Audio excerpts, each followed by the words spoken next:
Chilli পনির বানাচ্ছি মাত্র 1 চামচ তেলে, তবে টেস্ট হয় অসাধারণ। আমরা দুজনেই খেতে ভীষণ ভালোবাসি, তাই যে কোনো রান্নায় আমি একটু হেলদি উপায়ে বানানোর চেষ্টা করি। ওদিকে সবজিগুলো কেটে রেখেছি, আর পনিরটাকে লবণ, গোলমরিচ গুঁড়ো, আটা আর রসুন দিয়ে মেখে কড়াইতে মাত্র 1/2 চামচ তেল দিয়ে বেশ খানিকটা সময় ধরে পনিরগুলোকে ভাজা ভাজা করে নিয়েছি। কড়াইতে আবারও 1/2 চামচ তেল দিয়ে আদা আর রসুন কুচি ভেজে ক্যাপসিকাম দিয়ে অল্প আঁচে ঢাকা দিয়ে বেশ কিছুক্ষণ রান্না করে নিলাম। অল্প তেলে রান্না করতে সময় কিন্তু একটু বেশি লাগে, তবে টেস্ট কোনো অংশে কম হয় না।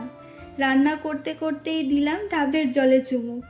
পেঁয়াজ ক্যাপসিকাম ভাজা হয়ে গেছে, আর এই সসের মধ্যে আমি দিয়েছি 2 চামচ মধু, 1/2 চামচ কেচাপ আর খুব অল্প সয়া সস, সাথে লবণ গোলমরিচও আছে।